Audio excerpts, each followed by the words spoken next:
At 8:23 on the morning of March 14, 1943, Staff Sergeant Raymond Chen stood in the bomb bay of a B-17 flying fortress at Molesworth Air Base in England, holding a bomb sight that had just cost 3 American lives, the Norden Mark 15, serial number 73421, 47 pounds of brass, aluminum, and broken promises. The mission brief said it would put a bomb in a pickle barrel from 20,000 feet. The after-action report told a different story. Yesterday's target was a ball-bearing factory in Schweinfurt, a building 200 feet wide. 18 bombers from the 303rd Bomb Group dropped 108 500-pound bombs. 12 hit within half a mile of the target. 96 landed somewhere in Germany. 3 B-17s didn't come home. The bombardiers had done everything right, followed every procedure, trusted the most expensive, most secret piece of equipment in the American arsenal, and it had failed them. Chen pulled the bomb sight from its storage case. His hands were cold. The unheated hangar was barely above freezing. He'd been a bomb sight mechanic for 11 months, trained at Lowry Field in Denver, top of his class. He could disassemble a Norden in 47 minutes. Could balance a gyroscope rotor to within 0.01 grams, could recalibrate the mechanical computer blindfolded. He knew this machine better than anyone on the base, and he knew it was killing people. If you're enjoying this deep dive into the story, hit the subscribe button and let us know in the comments from where in the world you are watching from today. The problem wasn't new. It had been there from the beginning, 1931. Carl Norden delivered his masterpiece to the Navy, a tachometric bomb sight with gyroscopic stabilization, an analog computer that calculated bomb trajectories in real time, an autopilot interface that let the bombardier fly the aircraft. Revolutionary. The testing was flawless. At Dahlgren Proving Ground in Virginia, Navy bombardiers consistently hit targets from altitude with a circular error probable of 75 feet. 75 feet, from 20,000 feet up, moving at 200 miles per hour.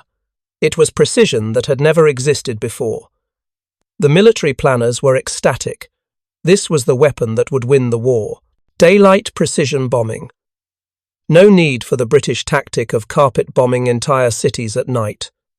American bombers would fly high, fast, and accurate. They would hit specific factories, specific rail yards, specific power plants, surgical strikes that would cripple Germany's war machine without wasting bombs on civilian areas. The theory was beautiful. The Norden would make it possible. Except it didn't. By March 1943, 16 months into American bombing operations over Europe, the statistics were undeniable. The 8th Air Force, flying from England, was averaging an error of 1,673 feet, not 75 feet, 1,673 feet, more than a third of a mile. Bombs meant for a factory fell on farms 2 miles away. Bombs aimed at rail yards landed in rivers. Half of all bombs dropped fell more than 1,000 feet from their intended targets. The doctrine required precision. The bomb sight delivered scatter. And American bomber crews were dying for it, not just from German fighters and flak, but from the missions themselves. When your bomb sight can't hit the target, you fly more missions. More missions mean more exposure. More exposure means more losses. The math was brutal. Chen had watched 53 bombers take off from Molesworth since January. 14 hadn't returned. 7 were shot down by fighters. 4 by flak. 3 simply disappeared, never seen again. The crews called them operational losses. Acceptable casualties in the pursuit of strategic objectives. But Chen knew better. These men weren't dying because German defenses were too strong. They were dying because American technology wasn't good enough. The briefing rooms said the bomb sight was perfect. The maintenance manuals said any errors were operator failure. The training films said proper use guaranteed accuracy. But Chen had the actual combat reports. He'd read dozens of them. Bombardiers describing identical problems. The sight would track perfectly during the approach. The crosshairs would settle on target. The mechanical computer would calculate the release point. Then, in the final 30 seconds of the bomb run, the crosshairs would drift. Not much, maybe half a degree. But at 20,000 feet, half a degree was 500 feet of error. The bombs would fall wide. The target would survive. The mission would fail. The official explanation was wind calculation error. The bombardier wasn't accounting for crosswind properly, but Chen knew that was wrong. These were trained men. They knew how to calculate wind. They knew how to use the sight. The problem wasn't the operators. The problem was the machine. And nobody wanted to admit it. The Norden Bombsight cost $11,000 per unit. The government had spent over $100 million on production facilities. The entire strategic bombing doctrine depended on it working. Admitting the sight had a fundamental flaw would mean admitting the whole bombing campaign was built on faulty assumptions. So they blamed the bombardiers, retrained them, sent them back up, watched them die. Chen opened the access panel on the bombsight's stabilization platform. Inside were two gyroscopes. The vertical gyro maintained level reference. The azimuth gyro maintained directional reference. Both spun at 7,800 revolutions per minute. Both were mounted in precision gimbals. Both were supposed to remain stable regardless of aircraft movement. They didn't. Chen knew this because he'd tested it. Not officially. The official testing happened at depot-level maintenance facilities. Field mechanics like Chen were supposed to perform routine calibration and replace damaged parts. They weren't supposed to conduct independent testing. They weren't supposed to question the design. But Chen had done both. 3 weeks ago, he'd mounted a bomb sight on a test stand in the maintenance hangar, a simple wooden frame that held the sight at the correct angle. He'd powered it up, let the gyros spin to full speed, then checked the reference accuracy using spirit levels. Perfect. The sight indicated level to within 0.05 degrees. Then he'd started introducing vibration. First, gentle, then moderate, then heavy. The kind of vibration a B-17 experiences at altitude. 4 Wright Cyclone engines running at 2,300 RPM, airframe flexing in turbulence, gun turrets rotating, bomb bay doors opening, real-world conditions, and the gyroscopes drifted. Not immediately. The first 5 minutes were stable. Then, slowly, the vertical reference started tilting. 0.1 degrees, 0.2, 0.3. After 15 minutes of continuous vibration, the sight was off by nearly 1 full degree. At 20,000 feet, 1 degree of error meant 2,000 feet of misdistance. That explained everything. The bombardiers weren't making mistakes. The bomb sight was failing mid-mission. The long approach to target, 20 to 30 minutes of flight in formation, constant engine vibration, continuous turbulence. By the time they reached the release point, the gyroscopes had drifted far enough to make accurate bombing impossible. Chen had written a report, documented the test procedure, included measurements, explained the mechanism. He'd submitted it to his commanding officer, Captain Wallace, the engineering officer for the 303rd Bomb Group. Wallace had read it, asked Chen 3 questions, then told him to destroy the report and never speak of it again. The problem, Wallace explained, wasn't technical, it was political. The Norden Bombsight was classified top secret. Its performance was classified. Its problems were classified. Field mechanics didn't have clearance to analyze design flaws. That authority belonged to the Norden Company, the Navy Bureau of Ordnance, and depot-level engineering teams. If Chen's findings were correct, which Wallace didn't doubt, then the proper channels would eventually identify and address the issue. Eventually, probably by 1945, maybe 1946. Until then, Chen was to maintain the bomb sights according to the manual and keep his mouth shut. Chen had tried.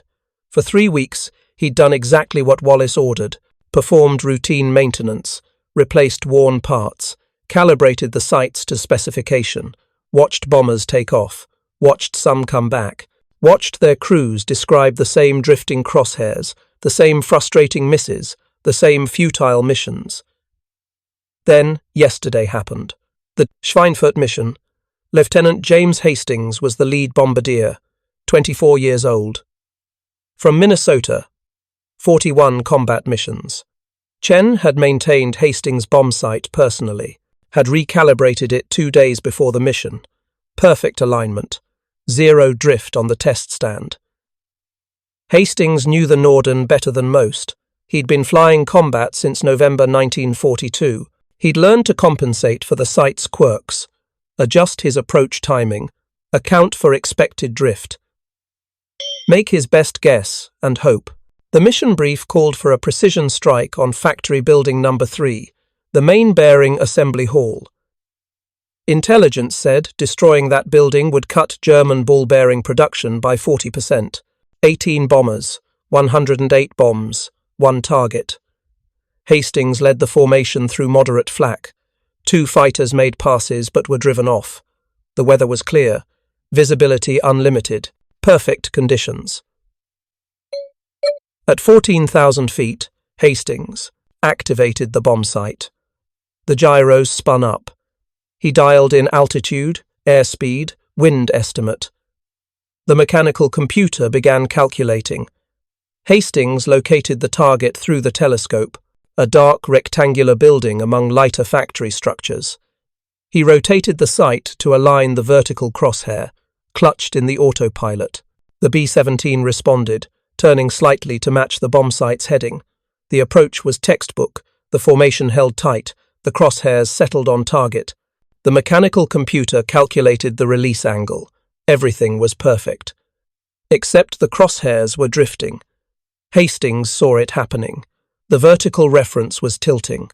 Slowly, inexorably, the crosshairs slid left across the target. He tried to compensate, rotated the sight right. But the drift continued. The gyroscope was failing. At the release point, the crosshairs were 3 degrees off-center. Hastings knew what that meant.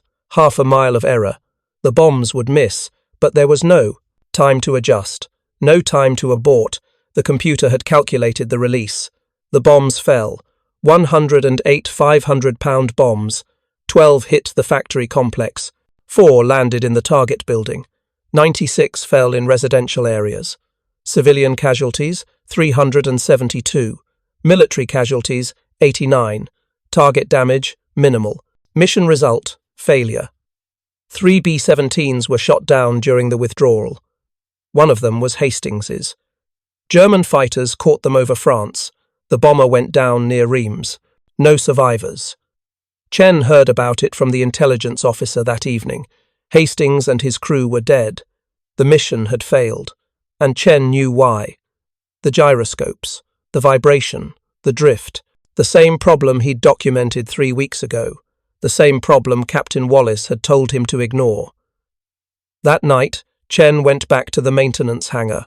Alone, the Norden from Hastings' aircraft had been recovered from the crash site, damaged but intact. Chen pulled it from storage, opened the access panels, removed the gyroscopes. Under close inspection, he found what he expected. Bearing damage, not catastrophic, just enough to introduce friction. The friction created heat. The heat caused expansion. The expansion created more friction. A feedback loop that progressively degraded gyroscope performance during flight. The bearings were supposed to be precision ground to within 0.0001 inches. Zero play. Perfect rotation. But these bearings had play.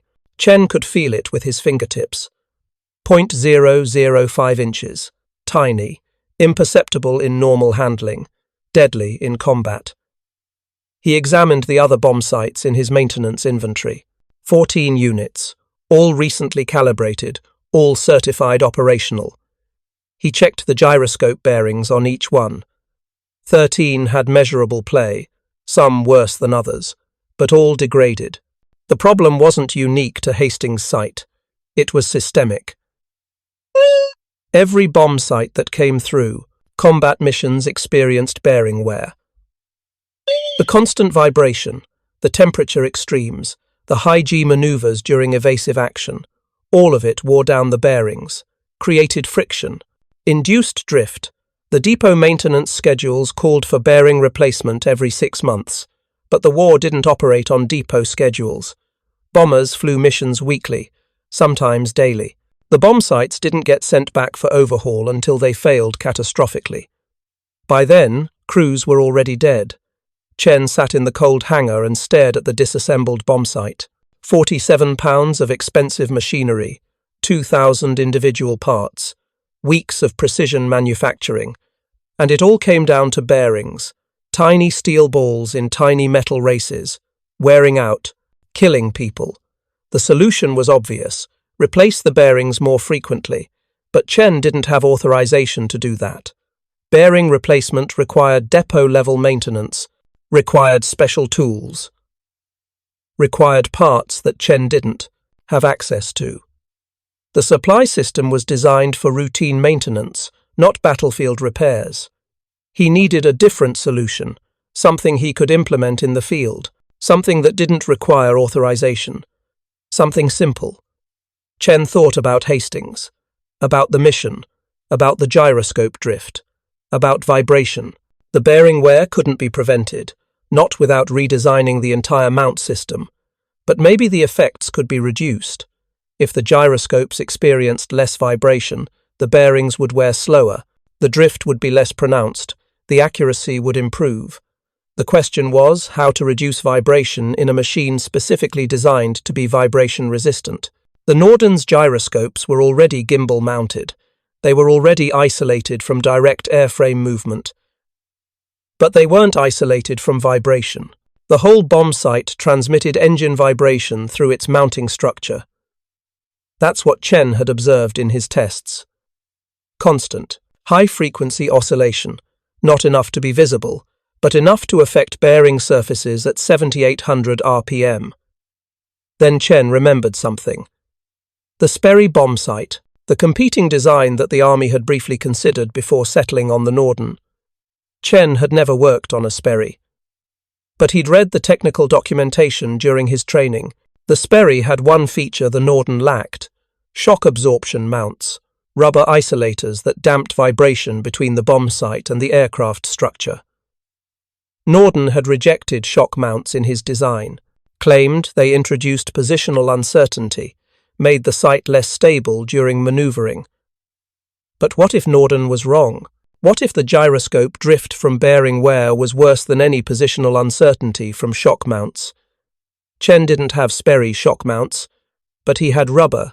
Every aircraft on base used rubber grommets in various installations: engine mounts, control linkages, instrument panels, standard, quarter-inch grommets, simple rubber rings with metal sleeves.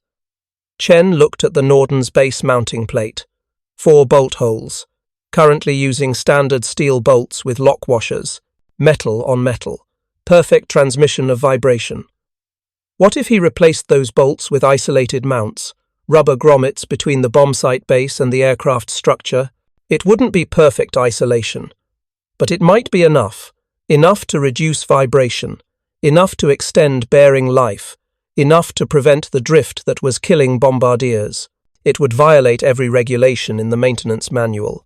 Unauthorized modification of classified equipment, use of non-specified components, alteration of precision instruments without engineering approval, court-martial offense, possibly treason given the bomb site's classification level.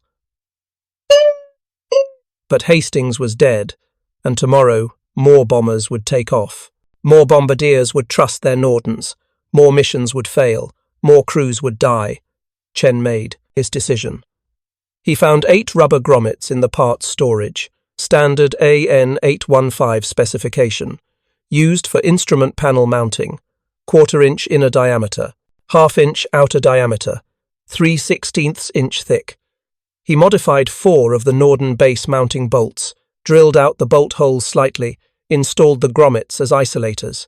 The bomb sight still mounted securely, the bolts still torqued to specification. But now there was a thin layer of rubber between the sight and the aircraft structure. Chen carried the modified bomb sight to the test stand, powered it up, let the gyros stabilize, then activated his vibration source, a small electric motor with an unbalanced weight, same frequency as a B-17's engines. He ran it for 30 minutes, checked the gyroscope reference. 0.03 degrees drift. Not 0. but 3 times better than before. With standard mounting, he'd measured 0.1 degrees after 15 minutes. With the rubber isolation, 0.03 after 30 minutes. Twice the time, 1/3 the drift. Math that could save lives.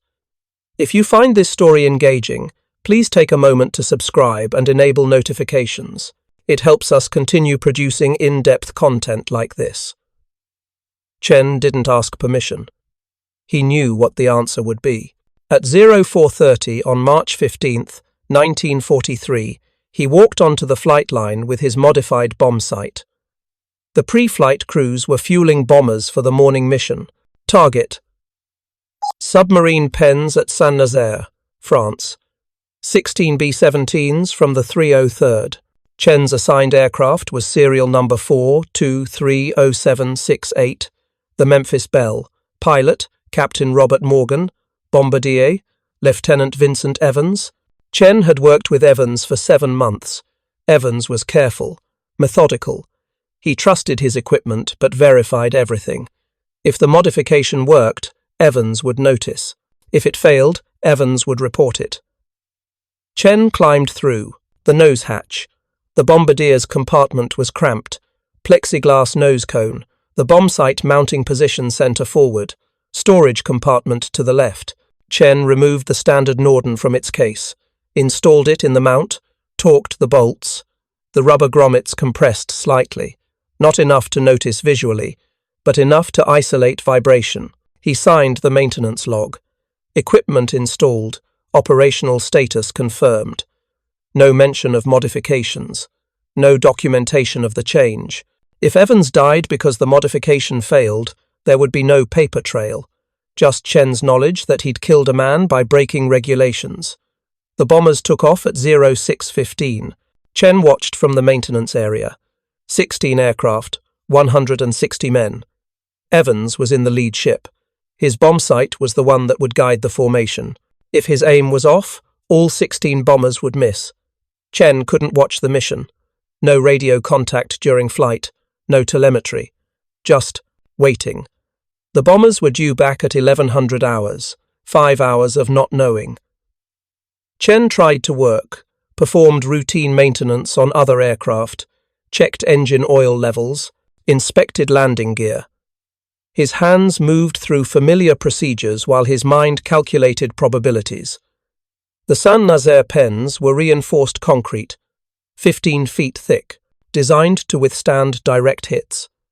The only vulnerable point was the construction area, an open section where new pens were being built. Intelligence estimated it at 150 feet wide. From 22,000 feet, with standard Norden drift, hitting a 150-foot target was nearly impossible. But if the rubber isolation reduced drift by 2/3, maybe Evans had a chance. At 10:47, the first bomber appeared, then another. The formation was smaller, 13 aircraft. 3 missing. Chen counted them as they landed. The Memphis Belle touched down at 10:53. Evans climbed out 15 minutes later. He walked directly to Chen. Evans' face was unreadable. Combat missions did that.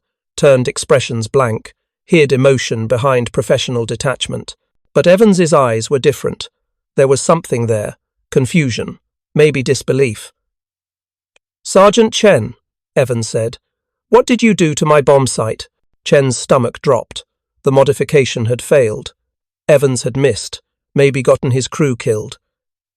"Sir, I performed standard maintenance, calibrated to specification. Sergeant, I'm not accusing you of anything. I'm asking what you did differently." Chen hesitated, admitting the modification meant court-martial, but lying to an officer was worse. "I installed vibration isolation mounts, sir. Rubber grommets between the base plate and the aircraft structure. Unauthorized modification. I take full responsibility." Evans stared at him for 5 seconds. Then he did something unexpected. He smiled. "That bombsight," Evans said, "is the best I've ever flown with.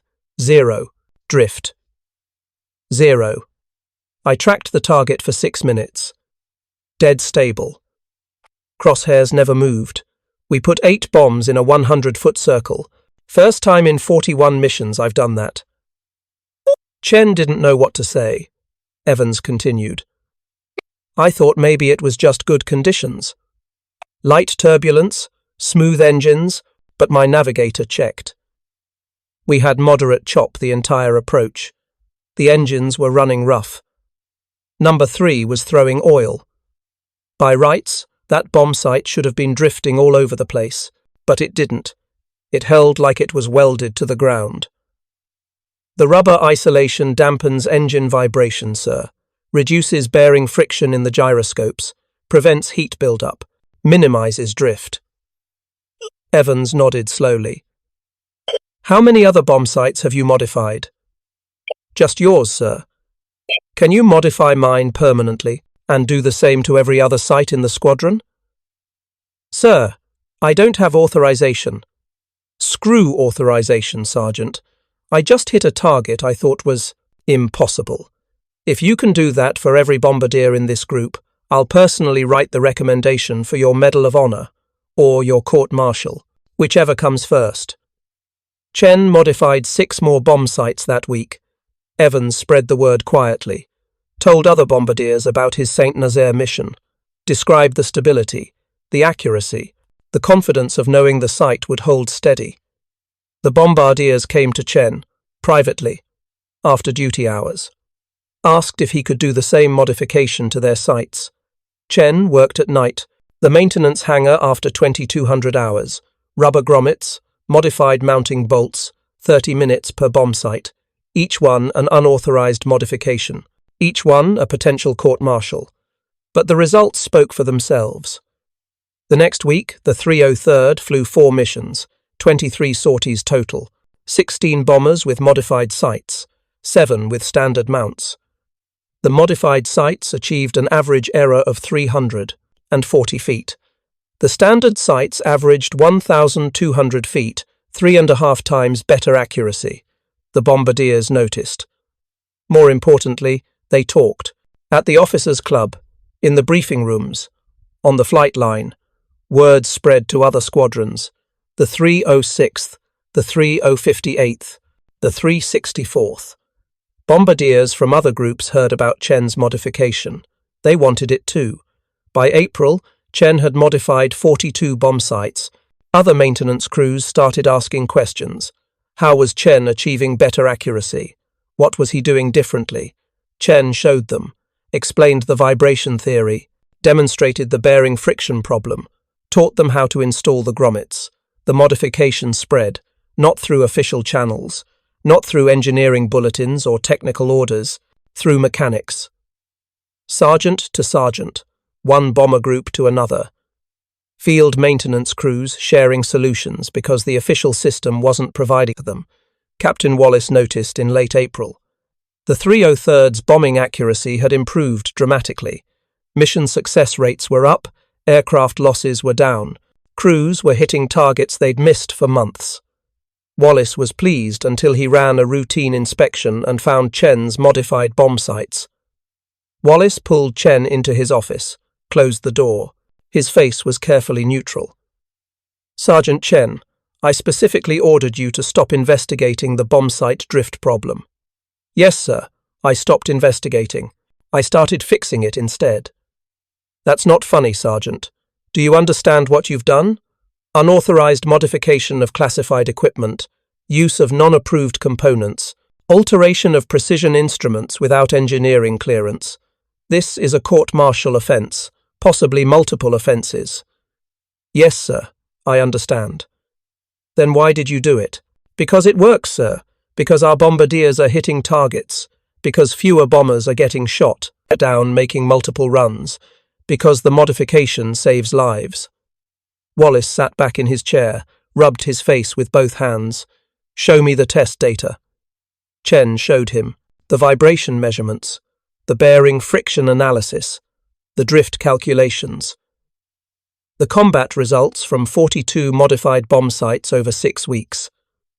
Wallace read everything, asked technical questions, checked Chen's math.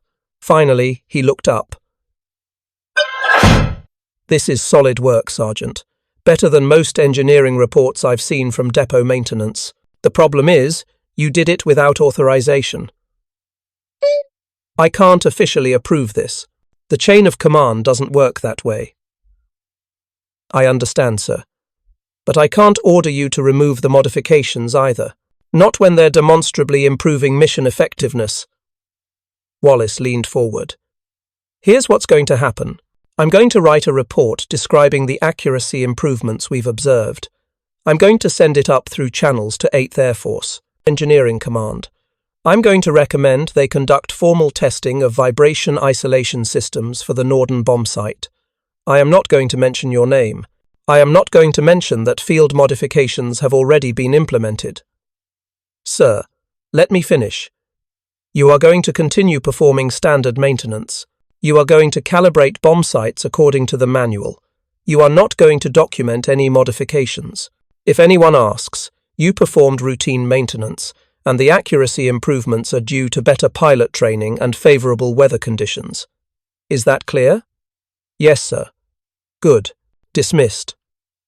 Chen left Wallace's office, knowing the situation was fragile. The modifications were working, but they existed in a grey area between battlefield necessity and military regulation. As long as nobody looked too closely, Chen could continue. But eventually, someone would notice. Someone higher up the chain. Someone who cared more about regulations than results. That someone arrived in May. Colonel Herbert Thompson, 8th Air Force Inspector General's office. He came to Molesworth on a routine compliance inspection, examined maintenance logs, reviewed procedures, interviewed mechanics. Thompson was methodical, by the book. He'd spent 20 years in the army, believed in regulations, trusted the system. When he found discrepancies between documented procedures and actual practice, he investigated. Thompson noticed the accuracy improvements, saw the mission reports, 3 months of consistently better bombing results. He asked why. Captain Wallace gave him the prepared answer. Better training, more experience, improved tactics. Thompson didn't believe it. He'd seen enough bombing data to know that accuracy doesn't improve 50% in 3 months through training alone. Something else was happening.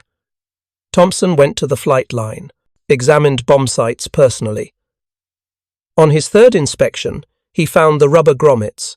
He removed the mounting bolts, saw the modifications, traced the isolation system, understood what had been done. He called Wallace to his temporary office. Captain, your bombardiers are using modified equipment, non-standard mounting systems, unauthorized components. These modifications are not documented in any technical orders or engineering bulletins I can find. Wallace kept his expression neutral. Colonel, I'm not aware of any unauthorized modifications. My maintenance crews follow standard procedures. Captain, I have a modified bomb sight in the next room. Rubber isolation mounts that don't appear in any Norden technical manual. Either your crews are freelancing modifications without your knowledge, or you're lying to me. Which is it? Wallace chose his words carefully. Colonel, field maintenance crews sometimes adapt procedures to local conditions, environmental factors, operational requirements. As long as the equipment meets performance specifications, I consider that acceptable. Adaptation rather than unauthorized modification.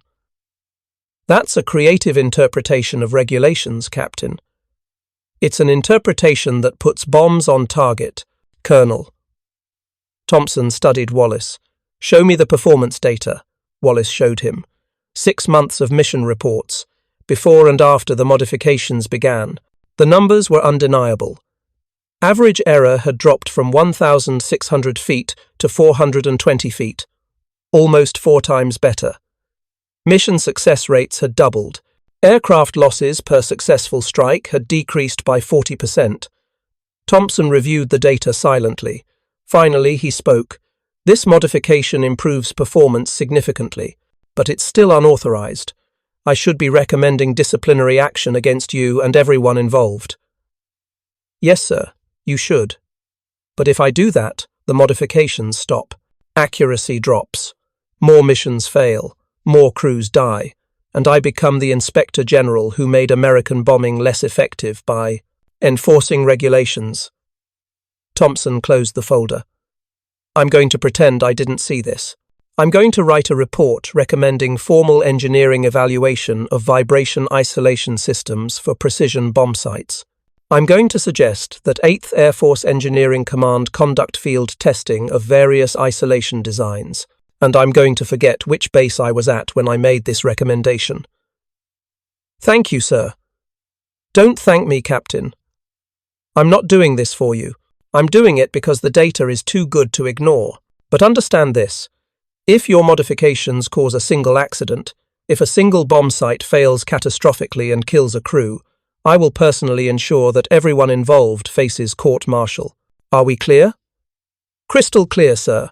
Thompson left Molesworth the next day. His report went to 8th Air Force Headquarters, then to Army Air Force Engineering Command, then to the Naval Bureau of Ordnance, which still controlled Norden procurement. The bureaucracy moved slowly. Committees were formed, studies were authorized, test protocols were written. While the military debated whether to officially test vibration isolation, field mechanics kept installing it. By June 1943, over 300 bomb sites in the 8th Air Force had rubber isolation mounts. The modifications were still unofficial, still undocumented, still technically illegal, but they were everywhere. The 15th Air Force in Italy heard about it. Their mechanics started doing the same modifications. The Pacific Theatre heard. B-29s with Norden sights got rubber mounts. Nobody called it a field modification. Nobody wrote technical bulletins. It was just something mechanics did, a known fix for a known problem. Passed from base to base, sergeant to sergeant. The official testing finally happened in August. Army Air Force Engineering Command at Wright Field, Ohio. They tested 3 isolation designs: rubber grommets, spring mounts, hydraulic dampeners. The rubber grommets performed best, simple, cheap, effective. The test report recommended immediate, fleet-wide implementation. In September, the Naval Bureau of Ordnance issued Technical Bulletin 043, Vibration Isolation Mounting for Mark 15 Bomb Site.